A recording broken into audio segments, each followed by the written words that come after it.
Hello and welcome to First UCC's Bedtime Stories. Tonight we'll be reading part 1 of The Church Cat Abroad by Graham Oakley.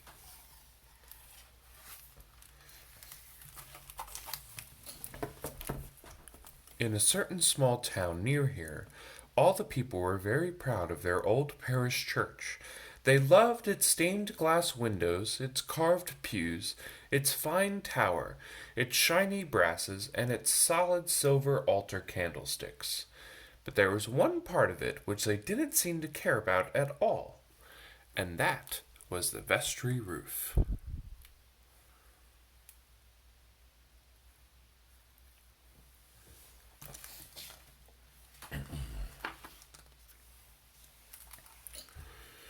The church mice who lived in the vestry cared about it a great deal. Whenever it rained, the water ran in between broken tiles and poured down on their heads. And Samson, the church cat, cared about it too, because he also lived in the vestry. Unlike most cats, Samson didn't chase mice. Some of his best friends were mice, but in every other way he was just an ordinary cat. And being an ordinary cat, he absolutely hated getting his feet wet. So there's the mice, and there's the cats. Do you all have pets at home? I know my dog really doesn't like when her feet get wet. So whenever it's raining, she makes a very big fuss about going outside.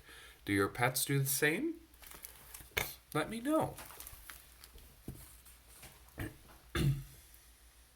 What's happening? A fund had been started for the repair of the vestry roof, and Samson and the mice were in charge of the collection. Every evening they counted the money that had been put into the box during the day and added it to the amount already collected. Then they went outside and chalked up the new amount on the notice board in front of the church. Arthur, the leader of the church mice, said that at the rate the collection was going, it would be a long time before the roof was repaired. And Humphrey, the school mouse, said 200 years, 6 months, 3 weeks, and 4 days to be exact. This seemed like a depressing prospect.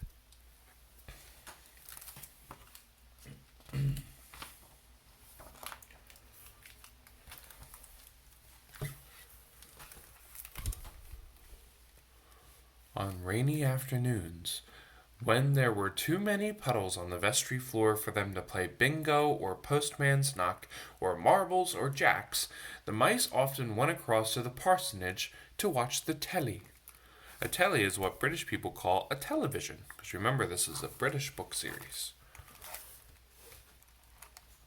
And so they watched, and as they watched, they couldn't help noticing that cats and mice were very popular actors. Look at this. Who's that? Do you know who that is? Do you? I think it's Mickey Mouse. Up here. And one evening in the vestry, they talked this over. Humphrey said that actors were paid £1 billion a week, plus their bus fares. For that much money, he pointed out, they could not only mend the vestry roof, but buy a patent expanding everlasting cake frill for the parson, and perhaps even have enough left over to treat themselves to a packet of cheese biscuits. So it was decided that Samson, being the only cat present, and Arthur and Humphrey, being the cleverest of the mice, should become actors and earn the money that was needed. Oh, they're going to be actors. Aren't you excited? Before they went to bed that night, Humphrey and Arthur spent an hour or so brushing up on their dancing. And their acting. Oh no, what's going on? But Samson said he wasn't going to bother with all that stuff.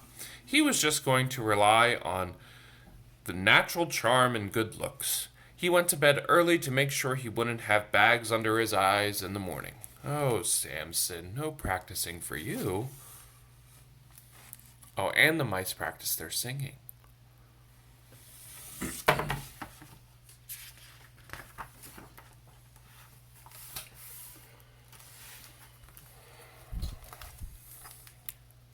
And next morning, Arthur, Humphrey, and Samson called on an actor's agent to see what he had to offer.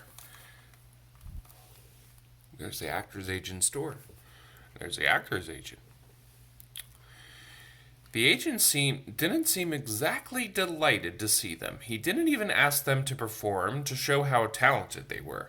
They showed him just the same.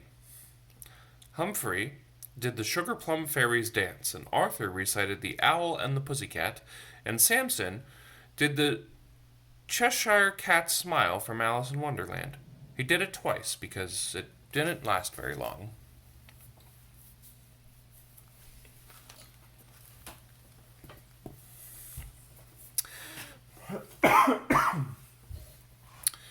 The agent wasn't impressed. He said that if they'd been seals that balanced balls on their noses, or poodles that rode bicycles, or even fleas that pulled little carts, he could have helped them, but at the moment things were a bit slack for smirking cats and ballet dancing mice. They were just about to leave, feeling a little downhearted, when an odd-looking gentleman came bursting through the door.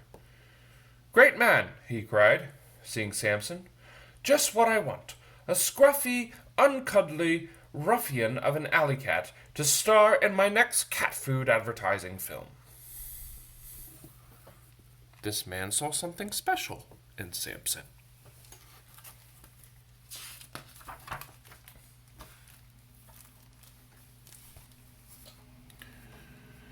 It seemed he was a film director.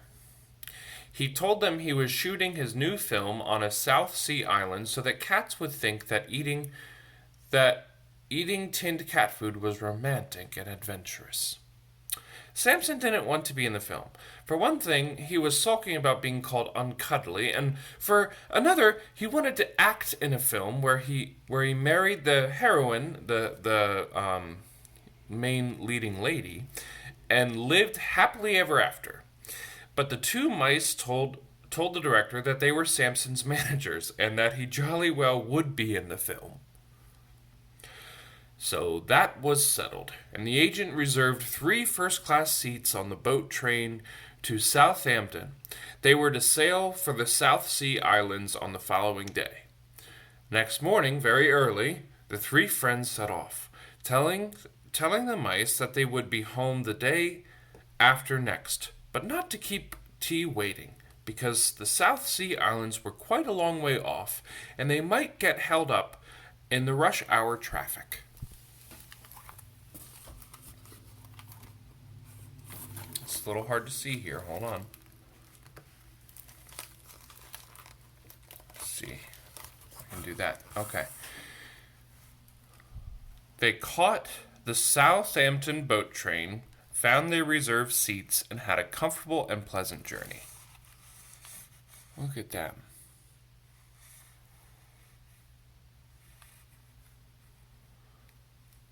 Well, fairly pleasant. Sign says no smoking, and this man is smoking. And so, Samson notices. This man is smoking. Oh my goodness, the book keeps closing. And Samson notices.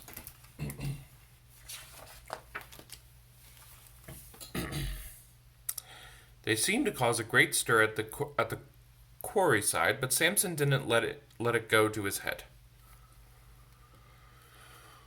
When the fuss was over, they went on board, and soon after that ship sailed for the South Sea Islands. The South Sea Islands were much further off than they thought. They were on the ship for days and days. Sometimes it was very nice, and sometimes it wasn't. Looks like people are getting seasick there.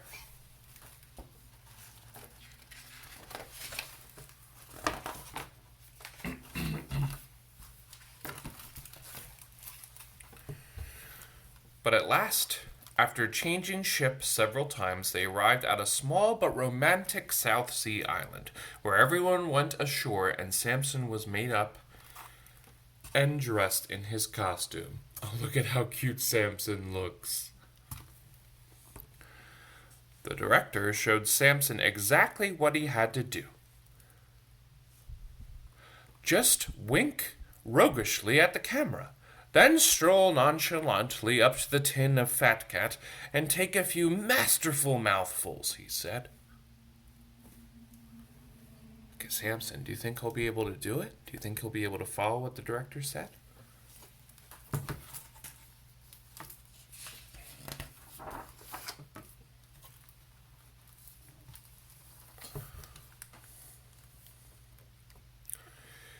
Make all those mollycoddled fireside cats want to eat fat cats so as to be smooth, suave, cool, dangerous, dashing, elegant, arrogant, adventurous, and sophisticated, just like you. Right-ho, said Samson, but somehow things didn't work out like that. Oh no. What's happening? Looks like they slammed that. Samson looks scared. And then what is he doing? Oh no! He's making a mess.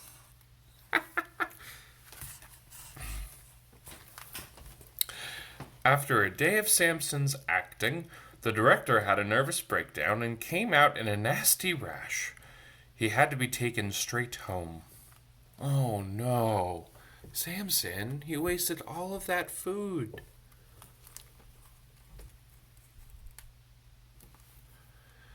Samson and the two mice were left behind on the island because the director said he'd jump overboard before he'd sail on the same ship with them. Wow, that's cruel, isn't it? There they are, just waiting on the shore.